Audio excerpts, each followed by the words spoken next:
용서의 기쁨을 누리라, 이런 제목으로 함께 말씀을 나누려고 합니다. 지금 오늘까지 제목을 보시면 아시겠지만 무슨 기쁨을 누리라 이런 제목인데, 그 앞에 첫날에는 연합의 기쁨을 누리라 이런 제목이었고요, 두 번째 날에는 낮아짐의 기쁨을 누리라 이런 제목이었습니다. 어제는 세워주는 기쁨을 누리라 이랬고요, 오늘은 용서의 기쁨을 누리라 이런 제목입니다. 우리가 신앙생활을 하면서 마주치게 되는 가장 높고 험한 산이 있다면 그것은 아마 공통적으로 용서라는 험산 줄령일 것입니다. 예. 우리가 연합, 겸손, 또 세워줌에 대해서 계속해서 말씀을 살펴봤지만, 막상 내 가슴에 뭔가 남들은 모르는, 나만 아는 내 가슴에 비수를 꽂은 사람을 용서하는 문제는 완전히 차원이 다른 문제이기 때문에 그렇습니다. 머리로는 용서해야지 수없이 되뇌이지만 밤에 자려고 누우면 계속 생각나고 그것 때문에 잠도 안 오고 그러는 것이 우리의 솔직한 심정이기 때문에 그렇습니다. 중요한 건 우리 주님도 그 마음을 알고 계신다라고 하는 것입니다.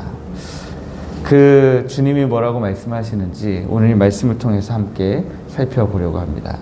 오늘 본문의 배경을 보면 고린도 교회에 바울의 마음을 참 아프게 하면서도 고린도 교회의 질서를 어지럽혔던 한 사람이 등장합니다.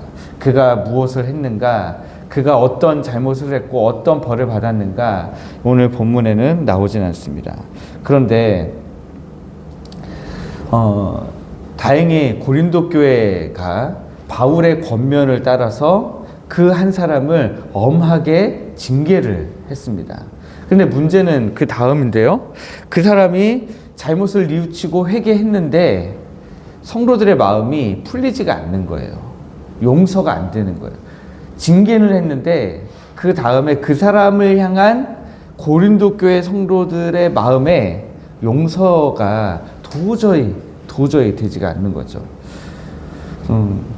계속해서 그 사람을 차갑게 대하고 그 사람을 미움 가운데서 놓아주지를 않았습니다.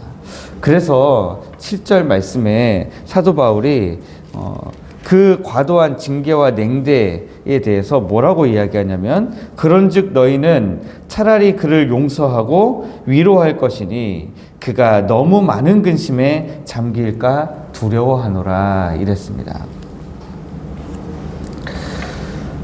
회복시키려고 뭔가 방향의 전환점을 만들기 위해서 한 징계였는데 오히려 한 영혼을 완전히 파괴해 버릴 수도 있다. 그 영혼이 너무 많은 근심에 잠기게라고 한, 여기 잠기게라는 단어는 헬라어로 삼켜질 수 있다라고 하는 단어랑 같은 뜻입니다.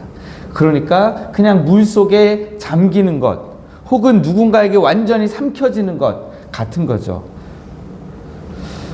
사단 마귀가 그를 완전히 삼켜버릴 수 있음에 대한 경고를 지금 하고 있는 겁니다.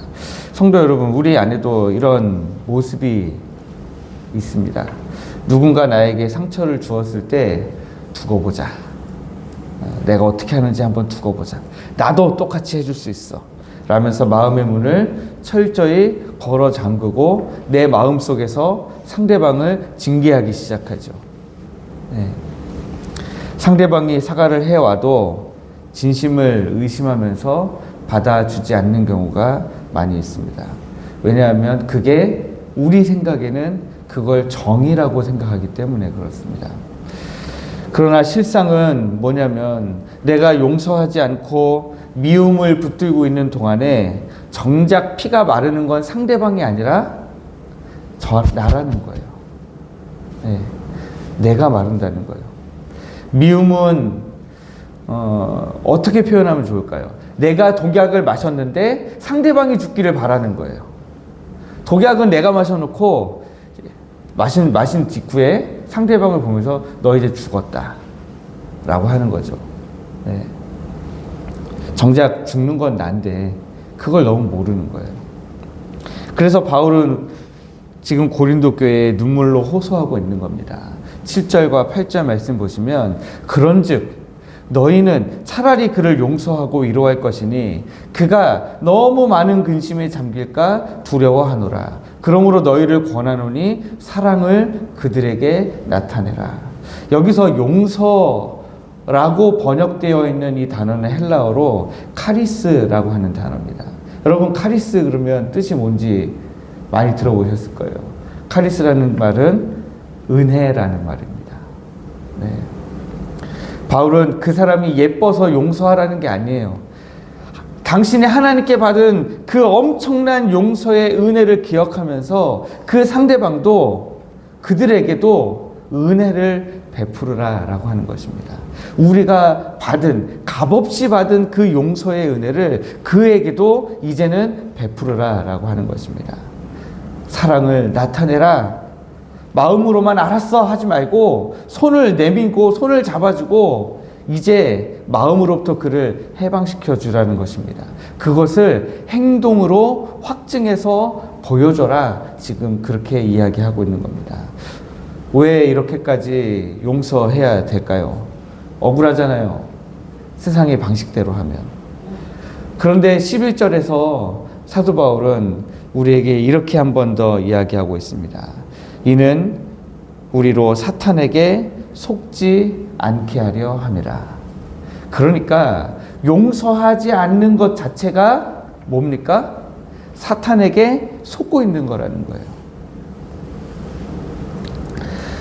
용서하지 않는 것은 단순히 우리 감정의 문제가 아니라 우리가 그 용서라는 문제를 놓고 사단과 벌이는 일진일퇴의 영적인 전쟁이라는 것입니다.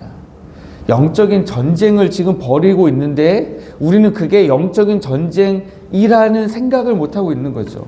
그래서 사탄의 가장 교묘한 계책은 성도가 죄를 짓도록 유혹하고 미혹하는 것보다 죄 지은 형제를 용서하지 못하도록 우리의 마음을 계속해서 여유가 없게 만들어서 교회를 쪼개놓는 것입니다.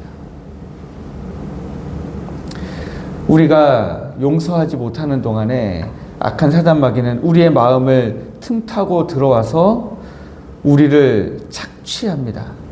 자기가 원하는 대로 우리를 일시킨다는 거예요. 그리고 그 사단 마귀가 우리를 착취하는 과정을 통해서 우리 교회 공동체를 끊임없이 흔들어 대는 것이죠. 그래서 우리가 용서해야 되는 이유는 우리가 용서할 때 그 용서로 말미암아서 우리가 사탄의 머리를 밟고 승리하는 것과 똑같기 때문에 그렇습니다. 악한 사단 마귀가 예수님의 발 뒤꿈치를 물어서 주님을 십자가에서 죽게 만들었을 때에 주님이 그 사단의 모든 권세를 깨고 일어나셔서 사단의 머리를 밟고 승리하신 것처럼 사단이 지금 우리 안에 조그마한 문제들을 우리 인생에 계속해서 만들어서 우리의 발 뒤꿈치를 끊임없이 물고 있어요. 그럴 때 우리는 어떻게 하면 좋을까요? 용서라는 무기를 꺼내들고 사탄의 머리를 밟아 이겨야 되는 거죠. 그것이 우리가 이길 수 있는, 우리가 승리할 수 있는 길이다라고 하는 것입니다. 성경은 이런 여러 예를 통해서 우리에게 보여줍니다. 요셉을 보시면 형들이 자기를 팔아 넘겼어요. 그 팔아 넘겨가지고 결국에는 저 지하 감옥에까지 갇혔습니다. 그 지난 세월들을 생각하면 막 화가 나죠. 구덩이에 던져졌다가 진짜 난생 처음 보는 그 애국으로 가는 미디안 상인들에게 팔렸다가 거기서 보디발의 집에 팔렸다가 억울한 누명을 쓰고 감옥에 들어갔다가 하는 이런 모든 과정들을 지난 세월들을 생각하면 형들이 자기 눈앞에 딱 나타났을 때에 이거 뭐 이제 나는 권력도 있겠다, 어떻게든 복수해도 누가 뭐라고 할 사람 아무도 없었을 겁니다. 그럼에도 불구하고 요셉은 형들을 용서하고 그들을 끌어안았습니다. 만약 요셉이 형들에게 복수하고 용서하지 않았다면 이스라엘 민족이 그 애굽으로 피신해서 430년 동안 있다가 다시 약속의 땅으로 돌아오는 이 거대한 서사의 드라마는 아마 없었을 것입니다. 또 예수님이 말씀하신 비유에 등장하는 1만 달란트 빚진 자가 우리에게 그런 모습을 보여주고 있습니다. 왕에게 도저히 자기 일생을 다 바쳐도 갚을 수 없는 빚을 탕감받았는데, 그런데 자기 동관 한 명이, 자기 친구 한 명이 갚지 않은 얼마의 돈을 가지고 끝내 용서하지 않았기 때문에 어떻게 됐어요? 그 사람의 결말은 뭡니까? 용서를 안 했으니까 왕도 이 사람을 용서 안 했다로 끝나는 게 아니에요. 용서를 안 했기 때문에 이 사람은 1만 달란트를 탕감받았던 사람은 다시 감옥으로 들어갔습니다. 우리가 그렇다는 거예요. 우리가 용서를 안 하면 우리의 마음은 감옥에 갇혀요. 그냥 단순히 용서를 안 했기 때문에 승리를 못했다로 끝나는 게 아니라 용서를 못했기 때문에 나는 감옥에 들어간다는 거예요.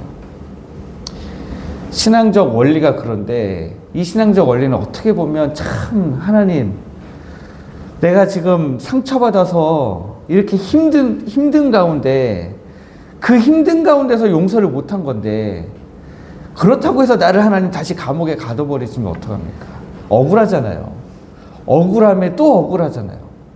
그런데도 불구하고 우리 주님이 우리에게 말씀하시는 신앙적 원리는 그렇다는 거예요.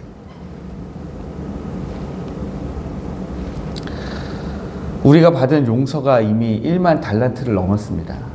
그런데 나에게 상처를 준 내 주변에 있는 내 가족을 포함해서 그들의 허물을 용서하지 못한다면 우리 주님의 마음이 얼마나 아프시겠습니까? 우리 흔히 그런 말 하죠. 세월이 약이다. 세월이 지나면 다 잊혀지겠지. 네.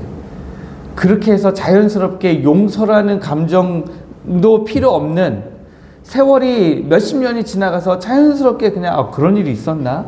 하고 그때의 그 분했던 감정이 다 잊혀질 때까지 시간이 지나가면 되겠지.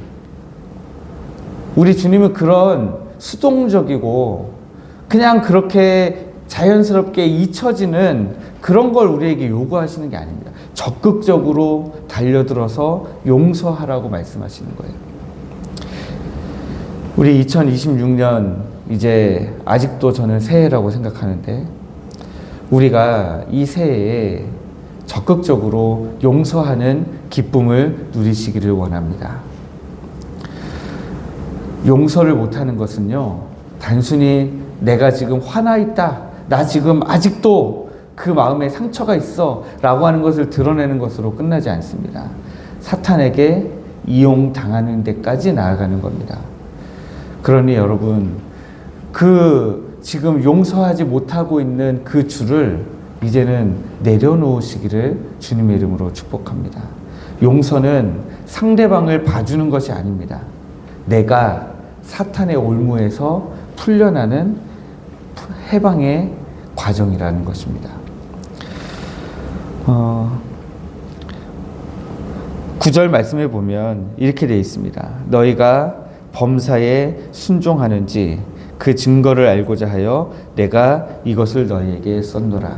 여러분, 저는 이 바울의 말이 참 마음에 와닿더라고요. 제가 평소에 부르짖는 것과 똑같은 말을 지금 사도 바울이 써놓은 겁니다. 너희가 범사에 순종하는지 그 증거를 알고자 하여.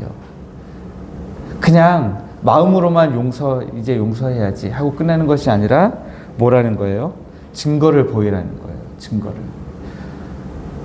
저는 우리 하나님께 우리가 어떻게 순종하는지 순종의 증거를 보여드려야 된다고 생각합니다.